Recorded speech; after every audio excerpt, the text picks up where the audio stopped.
Have you ever felt like you are suffering for no reason, as if life just strikes you, without explanation, without purpose, without meaning, as if every fall, every loss, every disappointment were just scattered pieces on an invisible board, without order, without logic? Maybe you've cried in the dark, not for something specific, but for everything, because you no longer know why you wake up, why you keep trying, why you keep breathing. Maybe you are suffering now, in silence, without anyone knowing, putting on a smile while your heart bleeds inside. And when that happens, something terrible begins to grow. A bitter suspicion. The suspicion that pain is useless, that suffering is just a cruel noise in the universe, a flaw in the design of life. But what if it's not? What if there is something hidden in the pain? What if this suffering is not the end of your story, but the beginning? Cslewis, a man who knew pain deeply, once wrote words that still echo in wounded hearts today. He said, "Suffering is God's megaphone to a deaf world." This simple and cutting phrase carries a silent invitation to consider that there is something in pain that calls us, something that interrupts us, something that summons us to look inward with an intensity that happiness never demands. But why would God, or life itself, use pain as a megaphone? Why not use joy, beauty, music? Perhaps because when we are comfortable, we don't listen. Perhaps because when everything is fine, we get distracted by the superficial. But when the ground disappears, we stop. When everything goes dark, we begin to search for light. When we lose everything, it's only then we finally ask what truly matters. Pain, then, is not a punishment. It is a calling that does not shout with words, but with tears, a calling that does not argue. It just silences the world so the soul can begin to hear. This is the first point of this reflection. Suffering is not the end. It is the beginning of something you have yet to see. It may be hard to believe this when you are in the midst of the storm, but almost every deep human transformation starts like this. Something breaks, a structure collapses, a certainty falls. It is there, exactly there, that the soul begins to grow. And maybe, until now, you have only heard voices telling you to ignore the pain, or to numb it, or to distract yourself from it. But this channel is not here to anesthetize you. It is here to wake you up, to remind you that there is meaning in the darkness, and that even suffering can be sacred when we face it with courage and listening. Now imagine the image of a seed, small, fragile, insignificant, if placed on a table it does nothing. But when buried, covered by earth, plunged into darkness, it begins to die, to crack, to dissolve. And then, mysteriously, something begins to grow. Life's hard soil often seems hostile, cold, relentless, but it is in that soil that roots find direction. It is in the darkness that hidden life reveals itself. It is in the silence that God begins to speak. Lewis knew this. He did not speak of pain as a theory. He knew grief. He faced the absurd. He questioned God. He was torn inside. And still, or perhaps because of that, he found meaning where others saw only ruin. You may be in that place now, in the soil, cracking inside, feeling lost. But I invite you to pause and take a deep breath. Listen to this video with an open heart, because maybe that pain you feel is not the end. Maybe it is the planting, the soul's soil. Psychology of pain and the call to transformation. When a seed is cast into the soil, it doesn't sprout immediately. First, it must break open. Emotional pain works the same way. It breaks internal structures, shatters illusions, destroys the false comfort of certainties. And as devastating as this may seem, this process is necessary for something new to arise within us. But what exactly is trying to be born when you suffer? According to Viktor Frankl, the Austrian psychiatrist and Holocaust survivor, human life cannot be explained merely by pleasure, comfort, or external achievement. What truly sustains a living soul is meaning. And Frankl stated with conviction, life never ceases to have meaning, even in the most absurd and painful circumstances. This statement is radical, especially in times when we seek quick answers, immediate distractions, and constant anesthesia for all that wounds us. But Frankl was not speaking of theoretical meaning. He spoke of a meaning born in the midst of suffering, a meaning that does not erase pain but transcends it. Modern psychology confirms this through several approaches. Studies on post-traumatic growth showed that many who have faced tragedy, illness, abandonment, emotional collapse, emerged from those experiences not only stronger but wiser, more sensitive and more committed to what truly matters. But what is the secret of these people? It is not denying the pain. It is not pretending everything is okay. It is not repeating ready-made self-help phrases. It is a much deeper inner attitude. The capacity to reframe meaning. To reframe means to look at suffering with the eyes of attentive listening. To ask yourself, why does this hurt me so much? What part of me is being transformed? What is this pain revealing about who I am and who I need to become? This practice is not easy. It is almost a prayer, a silent meditation in the face of chaos. And here is where philosophy and spirituality meet psychology, because it is not enough to understand what we feel. We must give direction to what we feel. Cslewis often said that God uses pain to wake us up. But wake us up to what? Perhaps to the fact that we were asleep inside, living on autopilot, relating without presence, working without soul, worshipping things without eternal value. Perhaps pain is life's only way to shake us inward. Have you noticed how moments of crisis reveal who you really are? How pain exposes the masks? How suffering separates what is essential from what is mere noise? When you are stripped of everything, without prestige, control, or distractions, that is when truth begins to emerge. There, you find your inner soil. And in this soil, two seeds can grow. The seed of despair or the seed of meaning. The choice between them does not happen magically. It demands awareness, courage, and above all, the will to grow. In existential psychology, this choice is called the meaning decision, the inner decision to face suffering as a call to transformation, not as a sentence of ruin. But this is not just a concept. It is a practice you can begin now. Take a piece of paper, or simply close your eyes. Think of a pain you carry, one that still hurts. Don't try to analyze it, just feel it. Now ask, what is this pain trying to show me that I have refused to see? If I could respond to this pain with an inner transformation, what would it be? Maybe the answer comes as a word, maybe as an image, or maybe as a silence full of meaning. What matters is not solving the suffering, but welcoming it as part of the growth process. Just as soil does not reject the seed, you don't need to reject your pain. You can embrace it as part of the path.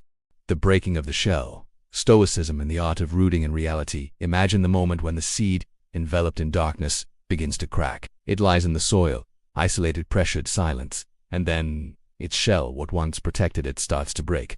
From the outside, this moment looks like destruction, but inside it is birth.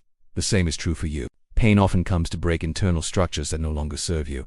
Masks you wore to please others, roles you played to be accepted, narratives you created to appear strong. All of these, when pressed by pain, begin to crack. But is this the end, or is it exactly the opening you need for truth to bloom? The Stoic philosophers believed that suffering is not the enemy. The enemy is the illusion of control, the desire that the world bends to our wishes, the expectation that life will always be fair, predictable, and comfortable. Epictetus, one of Stoicism's greats, said, "It's not things themselves that disturb us, but our opinions about them." This means it's not the external event that destroys you, but how you interpret it, what you believe it means, what you decide to do with it. Stoicism doesn't ask you to become cold, insensitive, or indifferent. On the contrary, it asks you to recognize your emotions, but not be enslaved by them. To feel pain, yes, but to choose what to do with it. There is silent wisdom in accepting what cannot be changed, in rooting yourself in reality, no matter how harsh it is, in looking pain in the eye and saying, "You will not define me, you will shape me."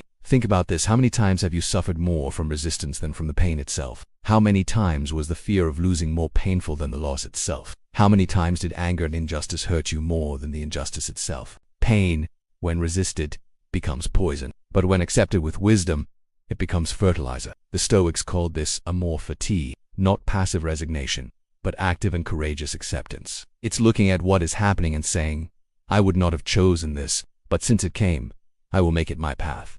You can practice this today. Choose a recent situation that caused you suffering, perhaps rejection, failure, disappointment. Instead of asking, "Why did this happen to me?" ask, "How can I use this to grow? What can I learn here that I couldn't learn otherwise? What part of me is being strengthened by this pain?" This change of question is a life change. It's like the seed that, under the soil's weight, does not retreat or give up. It cracks, it breaks open. But that rupture allows roots to descend and the stem to rise. Pain is the soil's weight. Your attitude defines whether you sink or bloom. The Stoics also remind us of a fundamental truth. You do not control what happens, but you control how you respond. And that response, that space between stimulus and action, is where freedom lives. Viktor Frankl put it this way: between stimulus and response, there is a space. In that space lies our power to choose our response. And in our response lies our growth and freedom. So, if pain comes, welcome it. If loss arrives, breathe. If suffering knocks, listen closely. Perhaps what's happening isn't the collapse of your life. Maybe it's just the breaking of the shell, so your roots can finally touch the ground. When the root finds the light, the hope that springs from suffering after the shell breaks, the seed does not stop struggling. It pushes, cracks, and reaches toward the light. This silent struggle is the birth of hope. So too is the human heart, that, after suffering, begins to seek meaning, light, and purpose. Cslewis, who faced a void of grief and divine silence, reminds us that hope is not passive expectation, but an act of courage. In his writings, He describes hope as the flame that burns even when all around seems to fall apart. But how do we cultivate this hope amid pain? Positive psychology points to the importance of resilience, the ability to recover from adversity, to adapt, and even to grow through it. It is not simply being strong, it is deeper, allowing yourself to feel, accept the pain, and yet continue moving forward. It is recognizing that darkness can be traversed. Lewis writes that the light we seek is not distant or hidden. It is inside us, in our daily choices. Every small decision to love, forgive, and persevere is a spark of light kindled in the dark. More than that, hope born from suffering is not an illusion. It is real, grounded in faith and in recognizing human fragility. It is hope that does not deny pain but transcends it. Have you noticed how after a great storm, the air feels cleaner? How the sunlight seems brighter? How colors appear more vivid? Within the soul, after suffering, the same happens. Suffering prepares the ground for a deeper, more authentic, more connected life. This is the moment when the seed has cracked its shell, sent down roots, and now reaches for the light, and the light begins to touch its leaves. Here enters practical spirituality. In Christianity, this light is seen as God's presence sustaining and renewing the soul. In psychology, it is the recognition of our inner resources, our hidden strengths. In philosophy, it is the meaning we give to our existence. You can begin to cultivate this hope now through small, daily practices. Conscious gratitude, even for small things, silence, to listen to your heart, courage to face fears and doubts, commitment to seek meaning, even when answers are unclear. Remember, the journey through suffering does not end in emptiness, but in hope that springs from overcoming. You are not alone. Many who have walked through suffering have found ways to bloom, and you can too. Blooming in the arid soil, a call to sowers of meaning now. After this long journey through the dark soil of pain, the breaking of the shell, and a search for light, we arrive at a decisive moment, the bloom. The seed, once lost in darkness, finally breaks through the earth. Its roots hold firm, and its leaves open to the sky. But blooming is not a magical, sudden moment. It is the result of a slow, silent, sometimes painful process, a process of trust. Trust in life, trust in yourself, trust in what we cannot see but deeply feel. C.S. Lewis reminds us that the meaning of life is not something we simply find, like a lost object. It is something we so cultivate and care for. It is an act of courage, faith, and perseverance. And it is here, in this sacred space, that the sewer of meaning is born, a channel for those who wish to sow meaning amid chaos, plant hope even in the most arid soil, and bloom despite the pains they carry. If you feel that your pain holds a hidden meaning, that your suffering can be a seed of transformation, know that this is your place. Here, we will explore together the wisdom of philosophers, the depth of psychology, and the mystery of spirituality so you can find answers that nourish your soul. Each video will be a seed planted, a light lit, a hand extended so you never walk alone. So, if this message touched you, if you feel an inner call to understand and transform your pain into purpose, subscribe now. Leave a comment sharing what pain you are sowing to bloom. Share with those who also need this light, because, after all, we are all sewers of meaning. And as Lewis said, no matter how dark the night, the dawn will always come. So, grow, bloom,